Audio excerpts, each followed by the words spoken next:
Welcome everybody to a really special night here at the Wheeler Centre. Thank you, Erin, for that lovely introduction. It's an absolute pleasure to be here and, Thanks, Sally. and to be Me with too. you. We will, of course, get to that Thursday afternoon in November 2019 when I think Emily had one of those, I mean, you've probably had lots of them, Emily, but when your best work meets the moment, the really important moment, and you just nail it. But before that, I want to talk about the state of journalism a bit more broadly. You left the BBC to start the podcast in 2022, and your newsagent team are all alumni, I think, of the BBC. Is that right? Not all of them. Right. No, when I left the BBC, people genuinely didn't know what I was doing. They didn't understand it. And if I was recommending ever quitting your job, my one bit of advice is, like, do it with your best mate. Because John Sopel and I had been working together on a podcast for the BBC Americast. And we had this idea. It sort of came together. It was dead secret. And when we finally announced it, we felt like Thelma and Louise, you know, just literally driving the car over the edge of the canyon. And frankly, I mean, that's not a metaphor that my new bosses particularly enjoy. But the idea was that we actually just didn't know what we would be going into. But we knew what we had done, and we knew it was time to leave that behind. And I sort of look back at that time and I think I had so much dread in the pit of my stomach. You know, I kept on thinking, is this the stupidest thing I've ever done? Is this the craziest thing I've ever done? Well, is it? 4 years on? You said you did it to you wanted freedom from something in the BBC, presumably. Actually, I never really spoke about freedom. I spoke about the fact that I'd hit 50 and I thought, if I don't do this now, when am I going to do this, right? It was a way of giving myself, I think, a whole new lease of life. I felt, to your earlier comments, I felt I'd done some of my best work at the BBC. I felt that I had had this amazing chance and opportunity, and honestly, the Newsnight team were incredible. I still count many of them as my best mates now. But I'd done it for 20 years, and I don't really believe in a job for life. And I don't believe in the automatic sort of succession of, you know, the role, carry on. And we'd come out of COVID, and I felt I'd bored myself to death talking to virologists about virology. Forgive me, if there are virologists in the audience, you are so welcome, and I love you back again now. But at that particular point, I'd said and I'd asked everything I could. And so it was a kind of like, is there a new lease of journalistic life in this? And part of it was actually that I remember our Director General, Tim Davey, calling me into his office. This was about a year after the Andrew interview. And he said, oh, Emily, you know, what are we going to do? TV, you know, TV's in a real state. He's quite cockney. TV's in a real state. What are we going to do? You know, what are you going to do? We'll not get the audiences. What, you know, Newsnight is flatlining. You know, we can't. And I remember just saying to him, I can't change your schedules, and I can't change the time that we're on, and I can't change how much you're deciding to invest in our programme or in the team. But if you put somebody in front of me, I'll do you a bloody good interview. Like, that's my role. And I actually came away from that meeting thinking, he's kind of making the journalist feel like it's our fault that we're not able to sort of find, you know, the reach. And that is a much bigger problem for broadcasters, as we know. And it's a much bigger problem for how you fund things, as we know. And so, weirdly, I sort of have to thank Tim, because it was part of that conversation where he was talking it down. You know, he was talking television down, and he was talking, not the BBC down, but the state of audiences. And I was like, well, every time we do Americast, which was the podcast, we get 16, 17-year-olds calling us up. Like, they want to hear about the Electoral College. They call into the program. They ask us to explain, like, why Texas will never go blue. They want all this information. Like, don't ever tell me that young people aren't engaged in news and current affairs and the stuff that makes the world work. They are. They just want it in a different way. And so I started comparing, actually, what he was saying about sort of broadcast television, audiences, and what we were hearing from people stopping us, like, on their morning run and talking about American politics with us. And I think that's when newsagents was sort of seminally born, or at least conceived. And we have a very young team. They're not all BBC. Obviously, we try and poach the best ones we can. Again, not to leave this room. But we take them from all walks of life, and one of the things we did was, when we first started, we hired an amazing cameraman, and he became our go-to person for visualization of the podcast. And he got incredible clips, incredible moments. He just captured stuff in a really light way, without all the gubbins of television, like, it will take me 40 minutes to put the lights up, it will take me another half an hour to get the mic done. He was just nimble. And so I think that was what we tried to bring to the visualization of television with the nimbleness of the podcast. You gave a lecture around the same time in 2022, the McTaggart lecture, which you titled Boiling Frog. And you said, political actors have changed, politics has changed, but we, the media, haven't changed. Can you describe the consequences of populist rhetoric and bullying of journalists and how this affects how they do their jobs? How stupid was I? Because I gave that lecture thinking that so much of the stuff that I was describing was behind us. And I talked about the fact that, particularly around the Brexit referendum, the rise of Trump 1, we're talking sort of 2015, 2016, we had to find a sort of balance on our shows. And often it wasn't really a balance, but it was something that we thought reflected differing opinions. Now, if you ask me about balance now, I'd say something very different. But it was important in those days on Newsnight to, show the opinions. And I remember, for example, inviting on sort of Trump acolytes, people who were sort of speaking in his name. And the first thing they do is they turn on you, the journalist. And I remember this stuff, they'd sort of go, well, Emily, you just represent fake news. I'm not going to stand here taking questions from the BBC on fake news. And in my naivety and my utter stupidity and my rabbits in the headlight I basically stood there kind of defending my organisation. And I felt that I had to sort of justify who I was and what the BBC did, and, well, we are a very trusted organisation, and we were very vigilant in our fact-checking.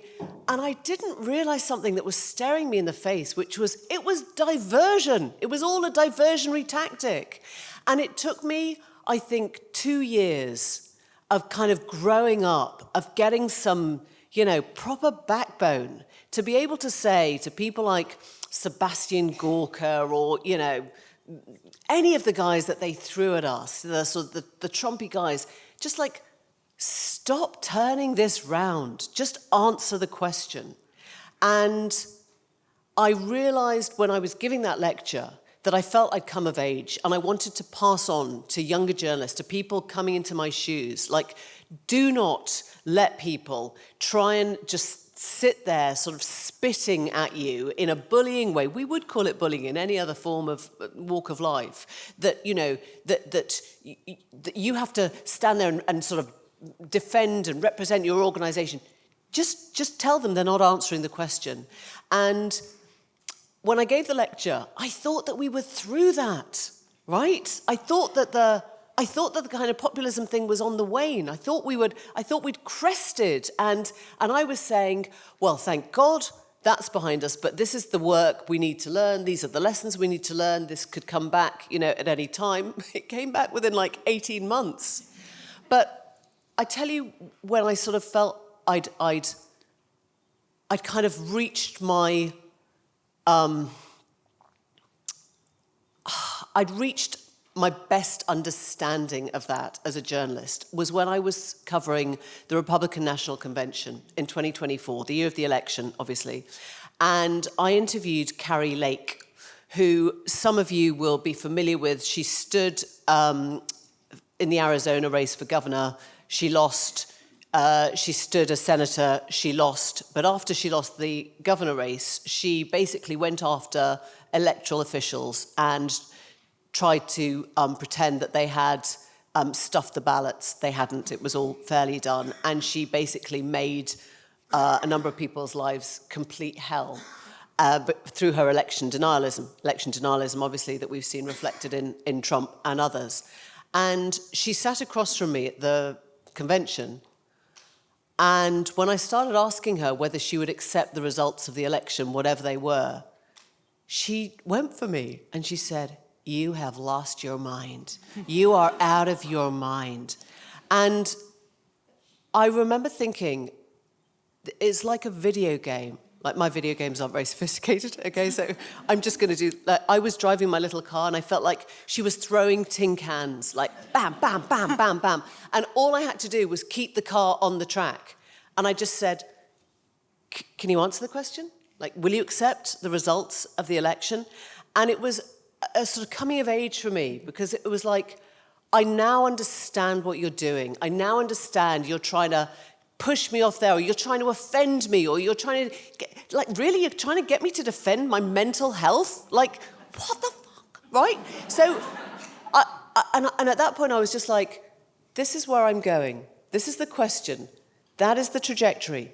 That is what I want you to answer. If you can't answer that, my voice is going to get calmer, your voice is going to get more shrill, and the audience is going to realize you have not answered the question. And I remember sort of leaving the room thinking, weirdly, that was the best interview I'd ever done. Because it felt like me. Yeah. I hadn't been kind of...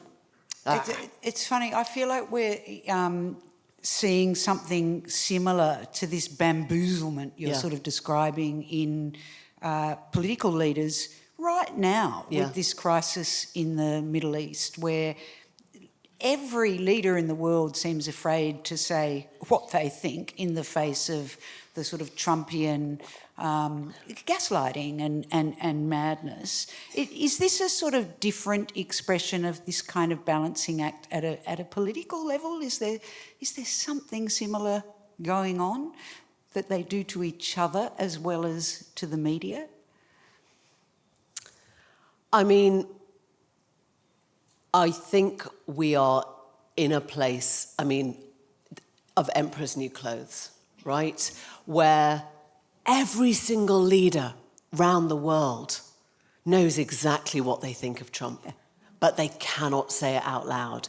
And actually, I would love to be the fly on the wall, at the NATO when Trump's left, at the G7 when Trump's left, right? At the summits when he's got on his flight back to the golf course.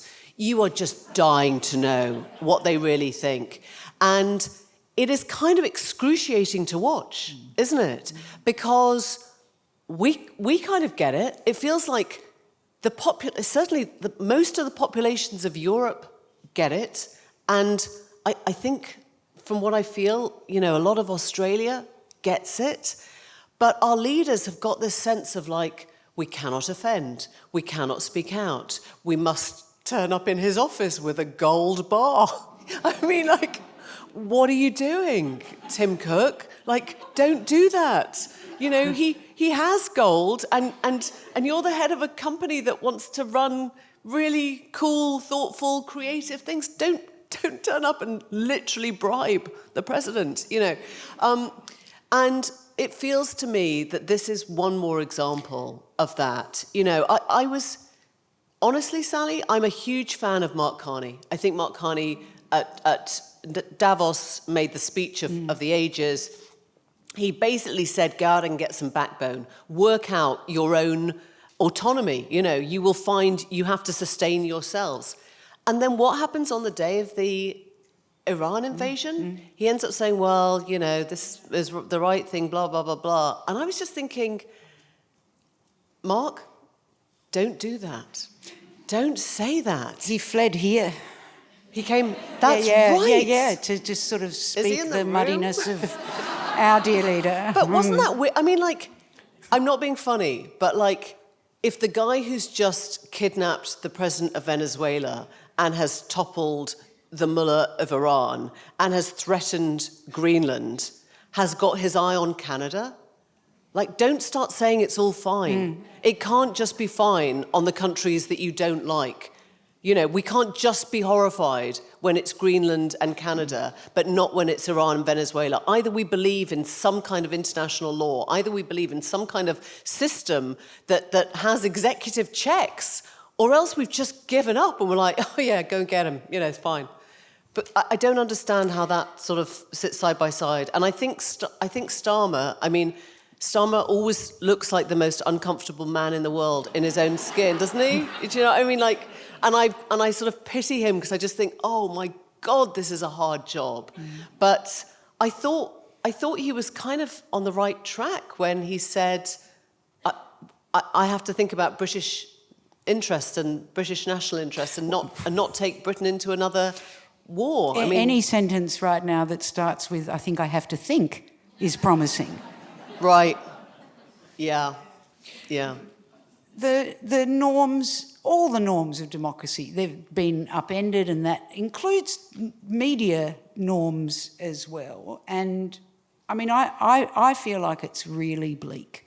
Right. I mean, a cheerful person some of the time, but I've never felt the way I do at the moment about the state of the world. Is it too late to reverse the normalisation of, that began in the media as soon as probably, wasn't as soon as Trump was elected, it was even before then. But is there any coming back from this, really? I don't want it to be like that happy last chapter in a B-grade memoir where, you know, something terrible's happened, but there's the fake hope at the end. What do you really think? You want it to be like Don't Look Up, where they're all sat at the table, like, and it's like everyone gets their last best food, the donut, you know, just Sonic pass me the donut. That's right. Look, I am incurably optimistic, actually, about the world because I genuinely have a kick in my step each morning that we're going to learn something amazing or do something amazing or meet somebody. I like that.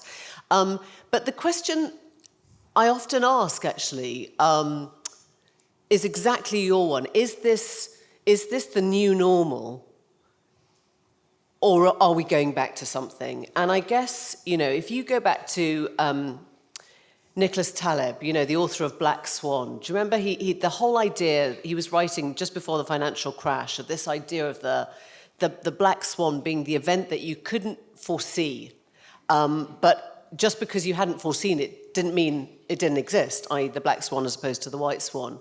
And that then we tried sort of retrospectively to sort of include it. And I always feel, I mean, I do feel now, it's very easy to watch those sort of 1910, sort of Downton Abbey type, you know, did they realise what was about to happen? Like, did they know when they were choosing the pearls, like, what was coming in 3 years' time, in 4 years' time? Like, did they? And so I keep on wondering if we're the same, back to the boiling frog. Are we now the boiling frog? Or are we hyper aware of it? And the other thing I think you have to wonder is, do we make sense of things retrospectively? Because it's the only way that you can get any kind of sort of intellectual calmness, right? So I sort of think, you know, did Brexit lead to Trump? Did Trump lead to, you know, Putin and the invasion of Ukraine? Did populism come from all that? Or was the populism first, and we've just seen each of these as manifestations, and we have to kind of unweave it and go back and say, you know, if you ask me whether the country would vote Brexit, our country would vote Brexit again, I might say that the vote would be different, but the disgruntlement would be the same or even more acute. And it's a bit like, sorry, this is a long-winded answer to your very sort of thoughtful, crisp question, but you know when you watch Sliding Doors, you know the film, and everyone always talks about a sliding doors moment, right? And the point about sliding doors is that everyone thinks that there's one life if you miss the train and there's another life if you get on the train. But if you watch to the end, they end up in the same place, right? Do you remember she's in the hospital bed and then she meets him and he comes in and you're like, oh, right, oh, wow.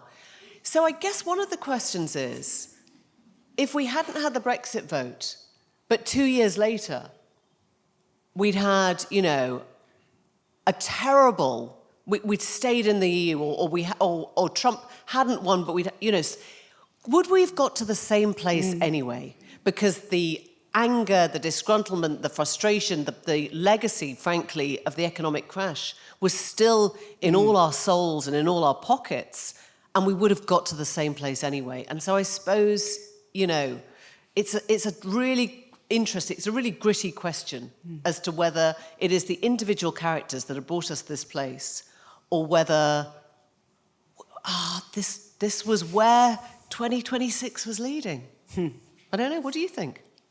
Am I allowed to ask that? Well, yeah. I mean, I think, you know, pick your moment. Was, you know, I if we hadn't had a global financial crisis, Yeah. if we hadn't had a pandemic, Yeah. I don't know. I don't know either. But I don't know that it's fixable. Right. In ways that I've always previously held on to, I suppose. You mentioned Tim Davie before, the Director General of the BBC, who resigned after the misleading Panorama edit of a Trump speech.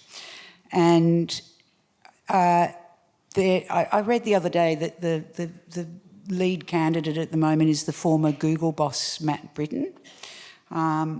Is that a good idea, Emily? Is that what you see as the hope of Auntie, a tech boss?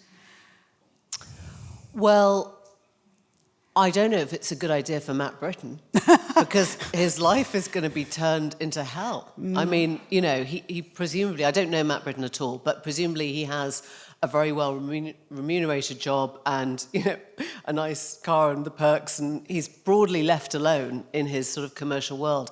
And I think being Director General of the BBC is one of the hardest jobs in the UK, quite frankly. I think it must be awful because everything ends up being your fault.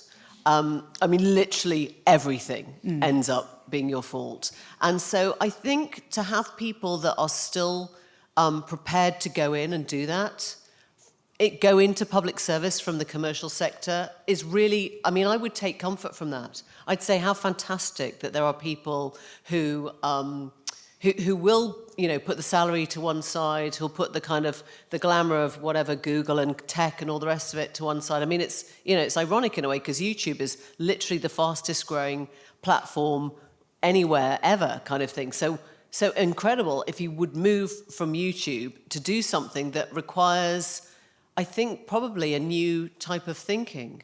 Now, if your question is, will it be good for journalism? I just don't know.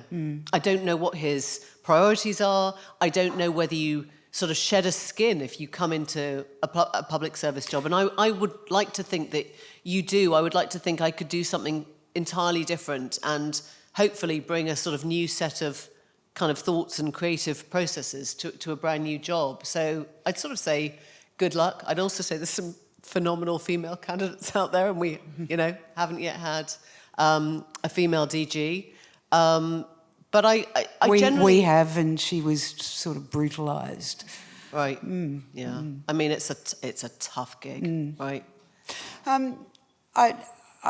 We also have a national broadcaster, and so many of the things you've talked about and that you write about in Airhead true of our broadcasters. So this, you know, just the non-stop quest for balance and sort of this feeling that everyone has to be pleased, that everyone has to get their money's worth. There has to be something for everyone. And I think sometimes that can leave things very beige. Does the same thing apply, do you think, to the BBC? Have you been out of it long enough to be able to have a kind of perspective as now somebody who consumes it in a different way? Yeah, I mean, look, it was always my kind of inner pledge not to leave a job that I absolutely adored, that gave me everything, experience and friendship and excitement and, you know, a job, and then go and slag it off. So I have to say that I still really enjoy the BBC now as a consumer. I mean, I love being in bed with Newsnight as opposed to having to stay up till 1 a.m, you know.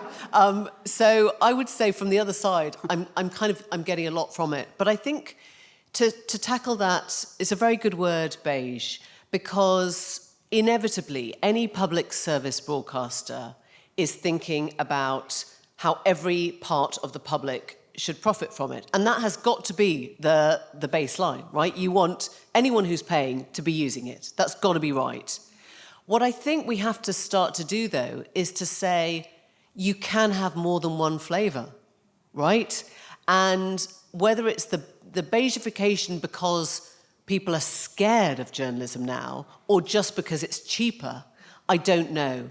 But I like to feel that in an assortment, in an array of news programmes, you get somewhere that can be cheeky, somewhere that can be forensic, somewhere that can be hard-hitting and unapologetically highbrow and intellectual, somewhere that can do news for 11-year-olds. Like, you know, there's got to be something for everyone, but that doesn't mean the same thing for everyone. I think we've got to stop sort of chasing this idea that everyone will watch one bulletin. Do you watch a bulletin? I listen to them. Yeah, I don't watch the 7 p.m. news bulletin anymore. Can I ask you guys, like, how many people watch like an evening TV news bulletin here? What do you think that is? About half? I think that's a very unrepresentative sample of the Australian population. Okay. Well, I don't know what I'm going to do with that knowledge now. I have to think. I think that for many of us, certainly in the UK, the bulletins have lost a lot. They've been decimated, you know, and you get the same thing at 6 and the same thing at 10, and sometimes you get the same thing the following morning. We sometimes get the same thing after a decade, Emily. Oh, right. Maybe your anchors know it by heart. I mean, you could get Shakespearean actors just performing the lines. It'd be wonderful. Yeah, so I suppose I would like to feel that there is room for bravery. I mean, above anything. And sometimes you have to piss people off, you know, and it's not a bad thing. Not everyone is going to love everyone you put on TV. And I think that's okay. Everyone got their money's worth from your interview with Andrew Mountbatten-Windsor. It's all a bit meta to me, interviewing an interviewer about an interview that spawned 1 million interviews. But, Emily, let's begin, I suppose, with how you're feeling about it, because I think perspectives on the interview have changed and hardened over time. How has your perspective of that interview changed, if at all? I don't think it has. Genuinely. I don't think it has. But I feel it was interesting hearing Erin talk about the immediate ramifications, because she's right. I mean, there were immediate ramifications, but the rest of it was so slow, right? And so I'm kind of in two minds, because I remember the fallout, and in my head, it's more than anything. It's like seeing the headlines, like day after day after day. It's seeing And you know, the British press is brutal, right? So they just went for it. They picked out every line, they picked out everything he said, and they basically, I think, kind of picked up where I left off. And within a week, he lost a lot of his charitable titles and his military titles, but he was still essentially who he was. And so in a way, I'm kind of like, Sally, it's been 7 years, right? And if you go back to Virginia Giuffre, which is where this whole thing starts, then it's been 15 years, right? She was raising allegations, he denies any wrongdoing, in 2011, right? So, bloody hell, you know, that is not sort of instant. Does it matter what he denies all the way over here? I didn't even ask anyone tonight. I'm sure it does, doesn't it? Yes. I have Let's it. make I it have very an inbuilt clear. button. Yes. Like there's a button Yes. where I just Yes. automatically say he denies any wrongdoing. I pressed it by mistake just then. Denies any wrongdoing. You write in the book, and in fact you illustrate it time and time again, and I really encourage everyone to buy Airhead. It's on sale, I think, here tonight. I think Readings are doing the honours, and I think Emily might sign it too. But it is a book that every chapter you read on every interview takes you somewhere that is relevant today, but also anybody that is interested in the art of the interview. One of the things that it does is it shows how every single interview is of the moment. Yeah. So our interview, we might have met in an hour later or tomorrow or a different place, different chairs, stools, and our discussion would have been not completely different, but it would have been different. Yeah.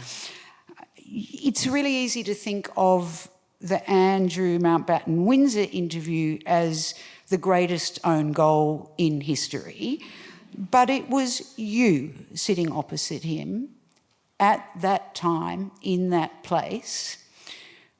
What did you do that made that happen?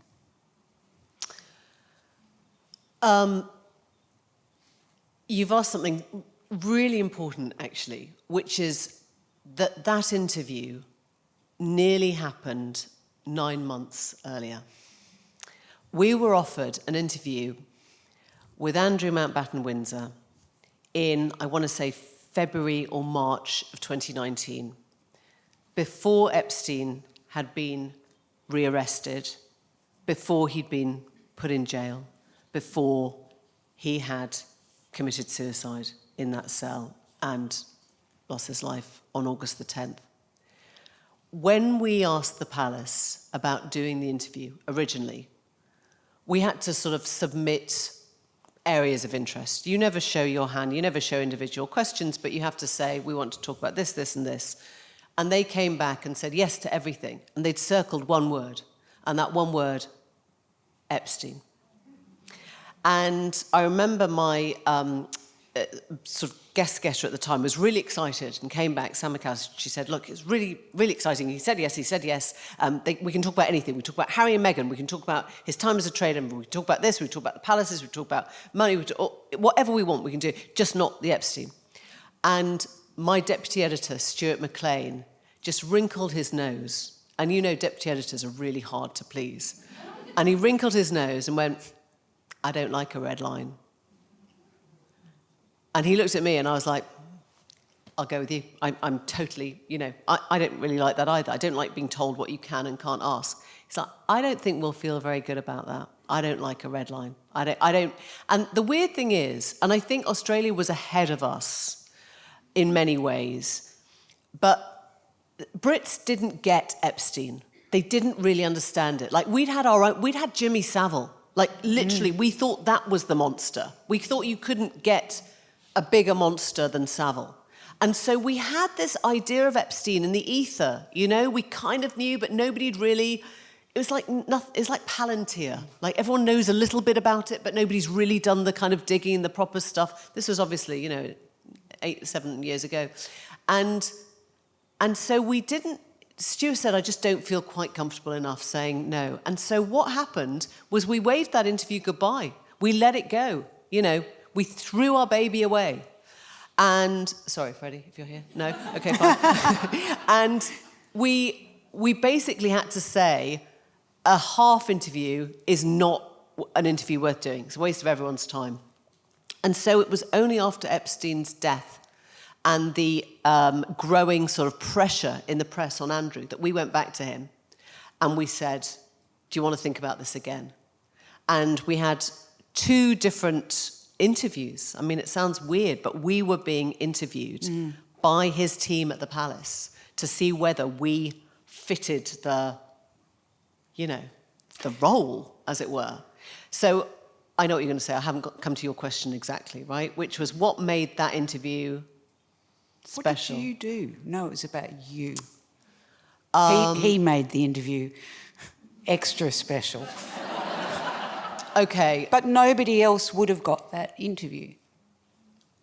Well, let me put it another way, because it's probably an unfair I'm going to question. say, obviously, I'm going to say it was a team. It was definitely a team effort, and it was an amazing coming together of all the bits and pieces. But I'll take you inside the interview if I can, please, and tell you what we needed to do in that interview. There were 2 things that were important. One, he said to me in the pre-interview, "Well, Emily, you can ask me 3 things. I think that should be fine." And I was like, "No, that doesn't I'm not going to. No, I'm not going to do a whole interview with you and only ask you 3 things." He had 3 things he thought we needed to cover. So it was almost like I was being sort of employed. You know, that was the weird thing. And I said, we need an hour. I'm so grateful. I will never stop being grateful that we got an hour to do that interview, because what that allowed me to do was not interrupt. He could talk as much as he wanted, and I didn't have to interrupt, and I didn't have to kind of hurry him, and I didn't have to say, oh, we've got to get to the weather, or whatever they do, you know, on the sort of radio programs. And so I let him speak, which was key. And the other thing that I was able to do, my brilliant editor, Esme Wren, who is, frankly, a news goddess, she's extraordinary. I went in and I said, Esme, just remind me, is it your Royal Highness? Is it your Highness first? Or no, your Royal Highness, and then do I do Sir, and then do I end with your Royal? And she just, she held my shoulders and she said, you're a journalist.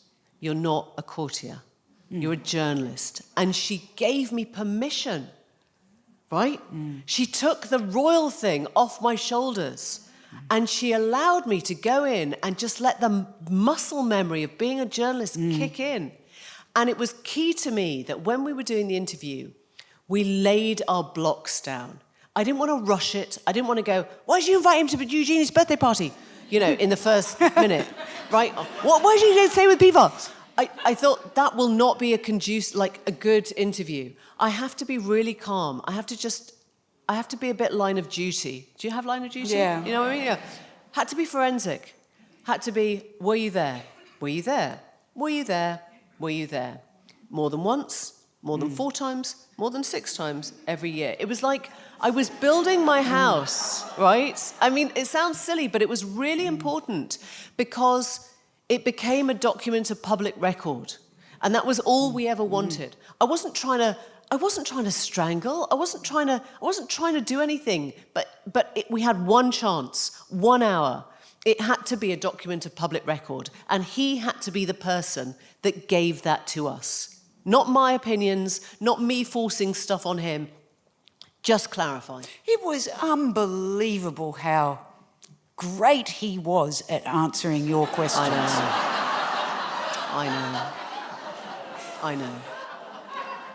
We were talking about the scheduling, and it may be a bit forensic, but the very first thing he says when you say, thanks for, sitting down. Well, I can't remember what your question was actually, but he lies.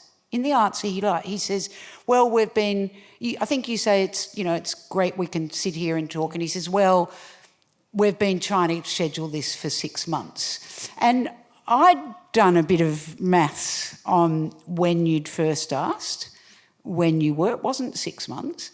I guess technically it was. If you go back to the first approach. But The idea that you wouldn't have come a week earlier or a month, that it's just it read like a real lie to me. And the editors, I felt, did a beautiful job that they panned straight to you, and there's this little smile. There's a little something where I was so busy. I was so busy. Well, I thought, does she know that he's set off on this hour not being accurate?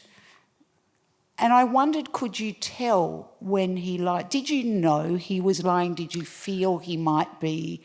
Okay, so I'm gonna fess up to something, right?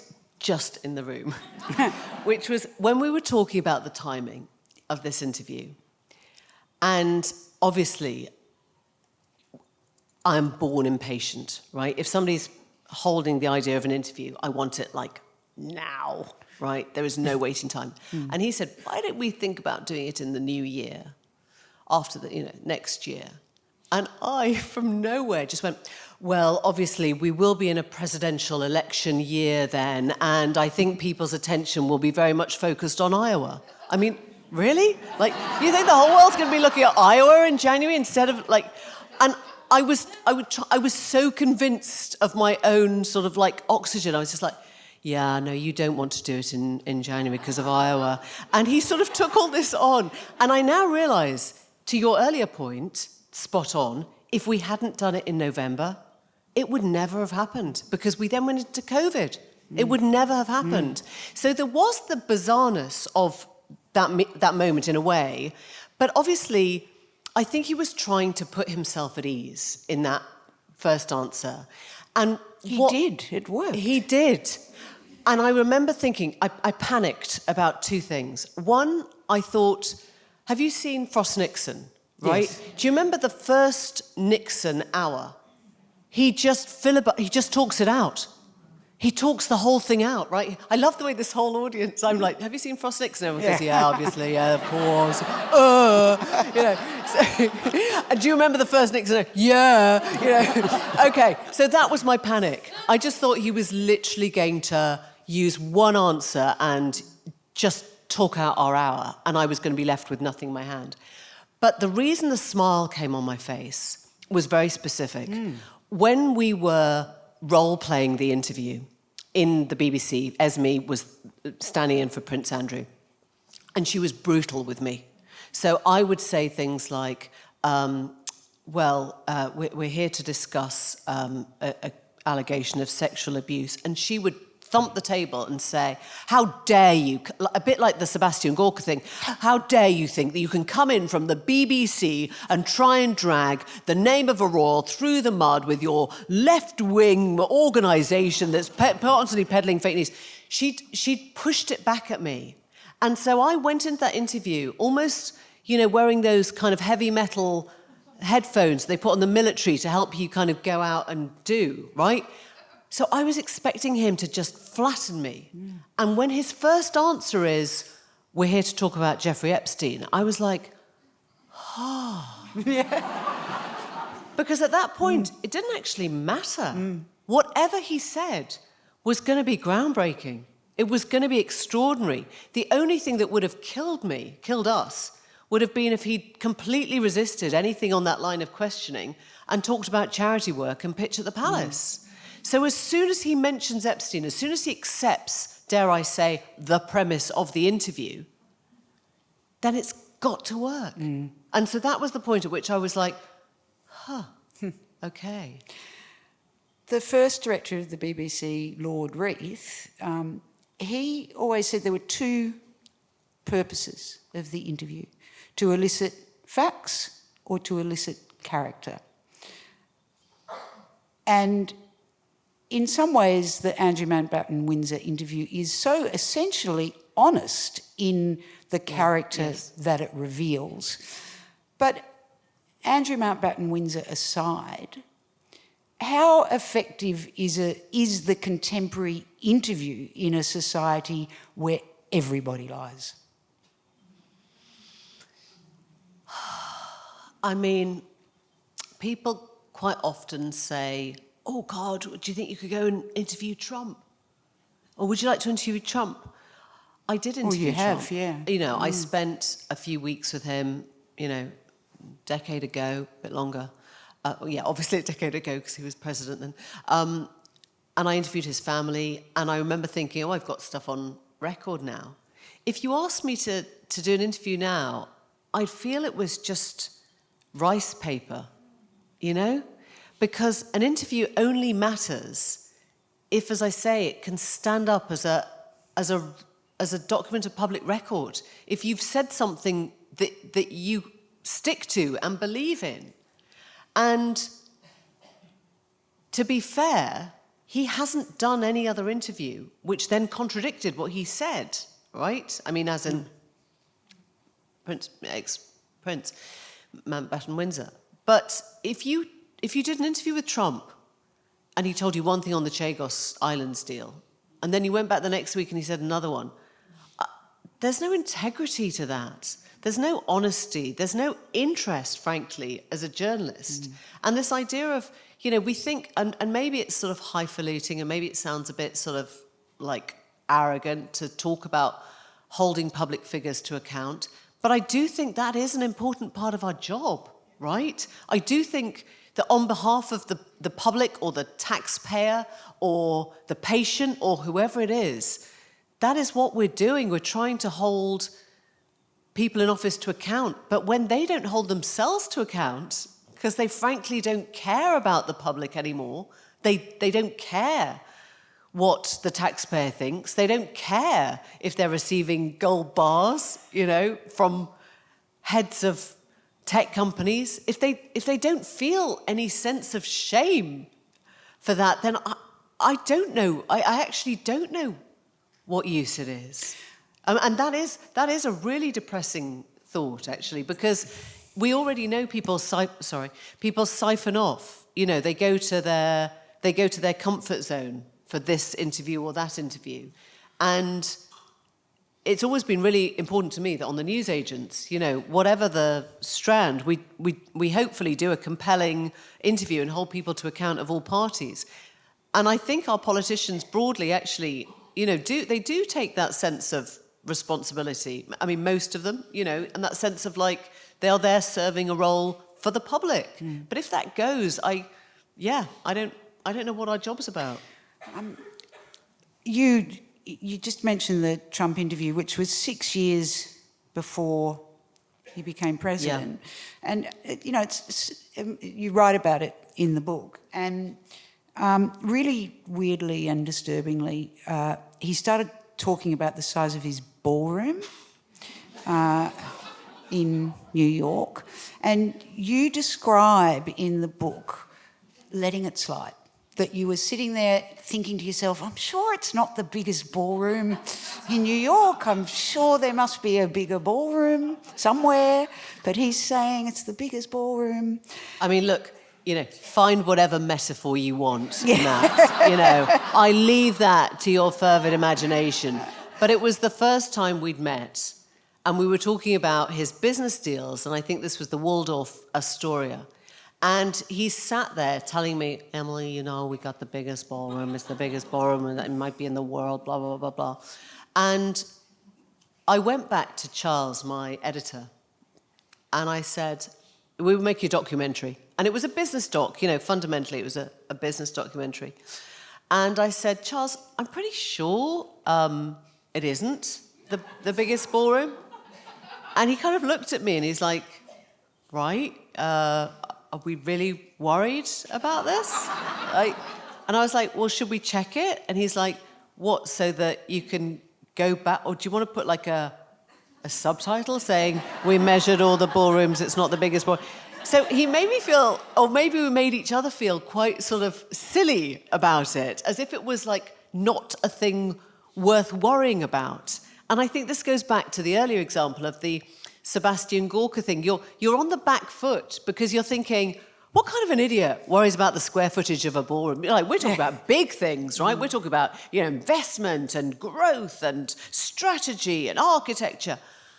And Sally, you're so right, because I went away from that thinking, don't make a big thing about the ballroom. Who knew how fundamental to Trump's happiness a big ballroom would become? I mean, who knew he'd have to knock down half of America's White House to build the right size ballroom? But the lesson, the journalistic takeaway from that is, yes, I let it slide, right? Because it felt silly or petty or little lies. Right? Well, We're so to good at keep that, on aren't we? every lie, how do you, even with How do you do it? reasonably normal seeming leaders, you can't go them on everything. Look, Sally, once somebody has literally denied an election, everything else is kind of irrelevant, right? So in a way, everyone who sits down with him should start by reminding the audience that he's a man who literally tried to steal democracy from the American people. But they're not going to do that. And they kind of sound weird if they did, right? And then you'd be the one like, oh, she's got this thing in her head. She always has to say about the election denial.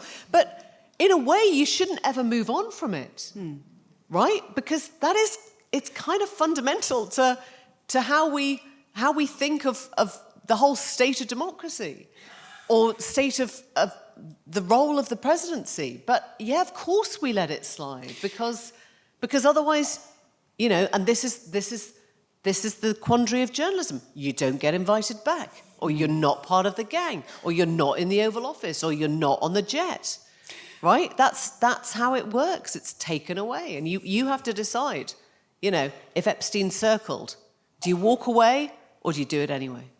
You asked before, I think, about where's the hope? Where would I see the hope? Yeah. And weirdly, towards the very end of the interview, the former prince, he mentions social media, and when I was rewatching it, I got to say I love obviously watching your work in it, but I find it really traumatic how many times I've had to sit and watch him. Yeah. It just gets harder every time. But he mentions social media. And it occurred to me that it's actually totally traditional media that got him. Yeah. This started with newspaper articles around, women and power. A Kodak camera. Yes. A long lens photo in Central Park, a television sit down, and a Reuters photograph just to memorialise it forever. It is really curious to me that the biggest story really going round other than war, and a really important story, it's traditional media. I was trying to think, has social media had any bearing on it? Do you know what? That is such a good point. I'm actually going to steal that from you, Sally. You can copyright it, but I think it's such an amazing point, and I hadn't thought about it the Kodak camera. The Kodak camera. You could tell the whole story in 4 photos. And also, to be fair, emails, right? Who would have thought that we would get the time and the date on every single thing that was written ever, So yes, I suppose that is absolutely right. And I don't think that social media and traditional media are separate, really. Are they? Well, they're often expressed as if they are. People talk about social media, in a different way, I think. Yeah, social media obviously is kind of democratized media in the sense that, the comments, we all get to play a part in it, whatever size your kind of, followership or whatever, we all get to play a part in it. But really, I think they do go hand in hand because social media is just an amplifier now, isn't it? Yeah, the interview went out on Saturday night and it was memed by the time I switched the TV off watching it. So all the dare I say, the Pizza Express specials. I just remember, so I think they do go hand in hand. I think that's how we work now. I mean, can I ask another really stupid question? How many of you watch TV with your phone in your hand? Right? I mean, it's kind of crazy, isn't it? But it's like, I love that. Somebody said during lockdown, it's like, I finished working on my medium-sized screen so that I can now relax watching my very big screen with my very little screen. And that's when you're not going out to watch another screen. There is something ridiculous about the way that we now operate. Did you hear that wonderful, was it Matt Damon? Who did the Joe Rogan line? He's like, Netflix have told us that we have to make our plot lines extra clear and repeat everything 3 times because everyone's actually on their phone whilst they're watching Netflix. So I don't think we are doing one or the other. I think we're constantly doing the trad and the thing. We don't hear that much about the victims of Epstein's crimes. Do you think the weight of their experience is adequately included in this story? I think we recognise that it all starts with their testimony.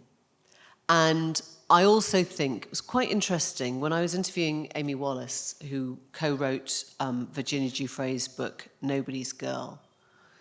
I remember saying to her, well, don't, now this is all out there, now we kind of don't more want to come forward and sort of do their thing, put all the jigsaw piece together. And she was very quietly kind of resistant to that. She was like, it is not on them. They don't always have to do the speaking out. They've done the speaking out. And frankly, a lot of them gave their testimonies to the FBI in 2006, right? 36 women, was it, who went to West Palm Beach Police and the FBI. They have those testimonies. They were expecting a trial. They thought that Jeffrey Epstein would be behind bars in 2008, and it turned into some ridiculous sweetheart plea deal with 1 count and 18 months in an open cell. And so, I mean, I don't want to put words into the mouths of these young women, like kids, frankly, at the time, right? But I bet you're thinking, why would I? Why would I go back there now?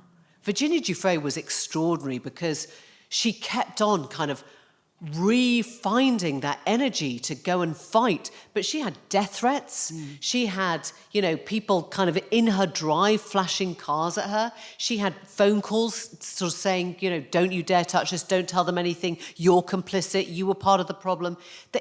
These women have all been threatened. So I think, in my mind, it starts very clearly with the women. But I also respect that actually I don't feel it's their responsibility to pop up the whole time and relive and recount their trauma and just be fodder for our interviews to kind of go, this happened in 2012, this happened in 2011, this happened in, when I was 14, this happened when I was 16. We've got all that documentation. The point is not that we need them to repeat it. We need somebody to fucking well act on it, right? It's there. So, yeah, And what is rare is to have, I guess, such an insight publicly into the just unexampled stupidity and arrogance of the super elite and the moneyed class that we don't usually get to see. It's incredible to have that insight into power. It's almost always studied kind of top down, isn't it? And now everyone's getting a glimpse. I am going to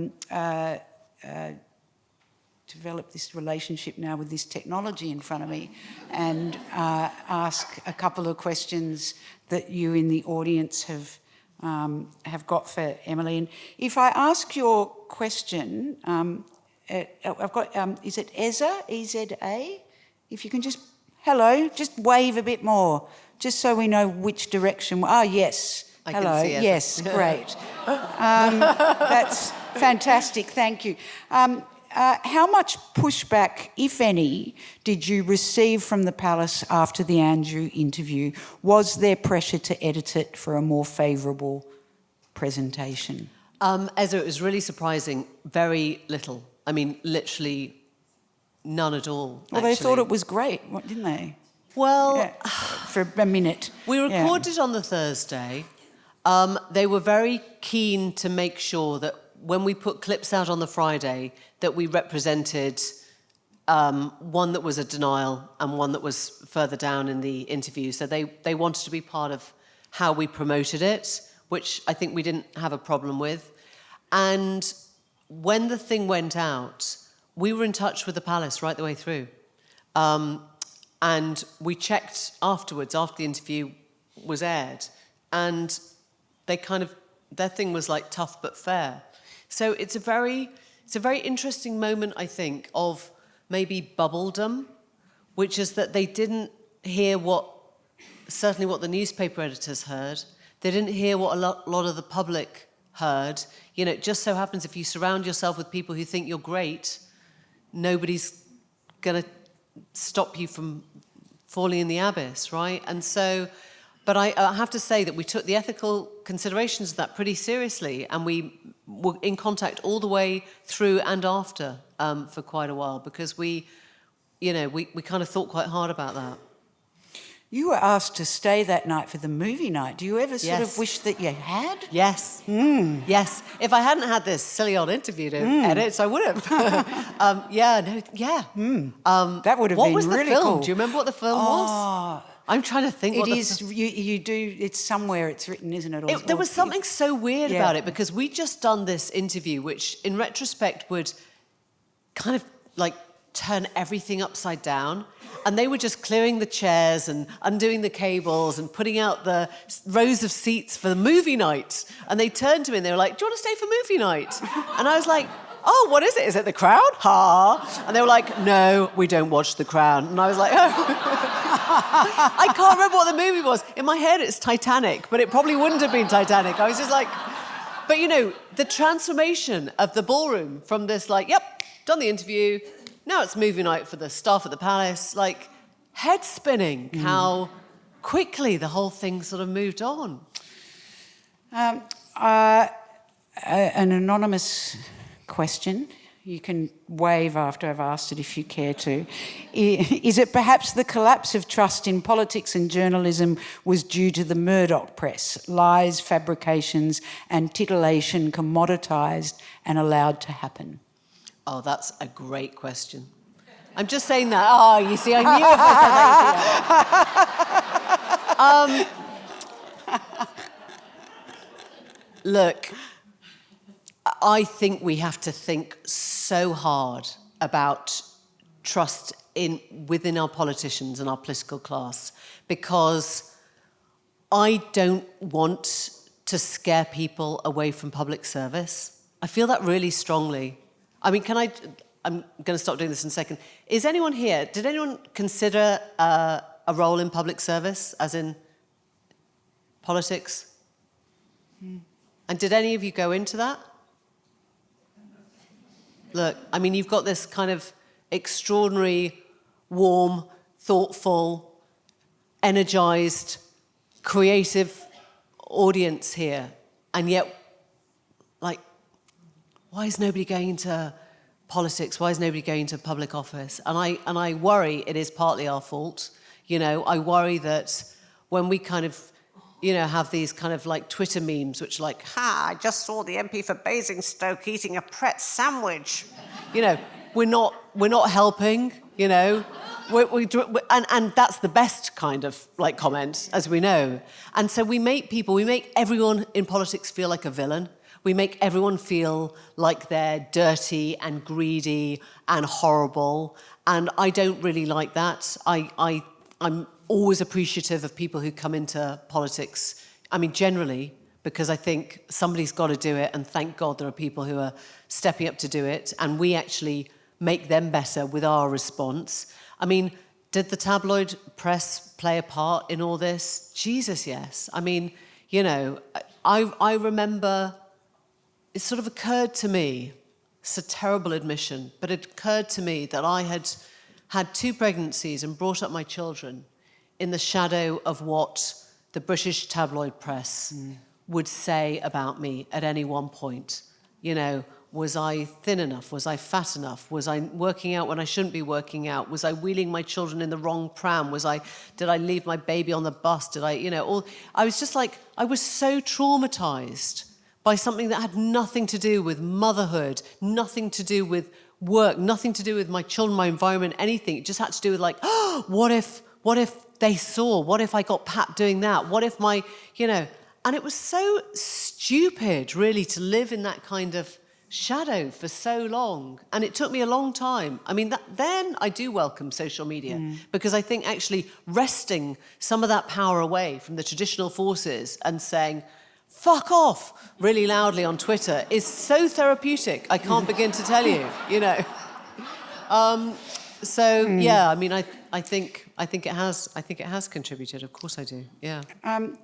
Our time has run out. I'm so I just want to. There's so many more things I want to ask you, and there are some great questions here which you're not going to be able to answer but things like, do you think Liz Truss believes what she says? And okay, can I ask that very quickly? Yeah. My terrifying thought is, she does. And as a journalist, yeah. I love this one. How often do your editors constrain you in what and how you ask questions? Okay, that one is a great one because my approach to like legal issues, I shouldn't really say this, but like I want to go as far as I can, and I'm just hoping that there's a gate there, and the editors are normally like, yeah, no, we can't call him a wrong 'un. Yeah, no, don't do that. Yeah, no, I wouldn't. No, I think we'll get a lot of letters. But the difference, I have to say, what I love now is that when I was at the BBC, and Bridgie, my best friend, knows this, we'd kind of go off for a little 3-day break, and there'd be this text the morning after saying, just a heads up, like there's been a complaint or there's been a something or somebody's called in about something where it's all gone to a board of something. And now we do an episode and my editor, Tom, goes, yeah, we got an email of complaint from the BBC yesterday. It was after the day that Tim Davie resigned. I think we'd been talking about Robbie Gibb and the kind of politicisation of the board. And I went, and all my kind of, tremors kicked in. I was like, oh no, what are you going to do? What are we going to say? What are we going to do? Tom, what are we going to do? And Tom went, oh, nothing. And I was like, what are you going to do with the email? And he went, oh no, I deleted it. And I was like, oh, I never thought you could do that. That's excellent. So whilst my editors are gatekeepers, they are also freedom givers. And yeah, it's a whole kind of new world out there. Emily, thank you for coming all the way to Australia and for being a part of the Wheeler Centre tour. Anyone here who is, if this is your first Wheeler Centre event, please look at the website and there's a brilliant program on this year. Thank you for your generous answers. Thank you for not wearing a military jacket. I want to thank the audience as well. Don't forget she will be signing some books shortly. Emily Maitlis, thank you very much. Thank you, Sally. Thank you. Thank you very much indeed. Thank you. It's really great. Thank you.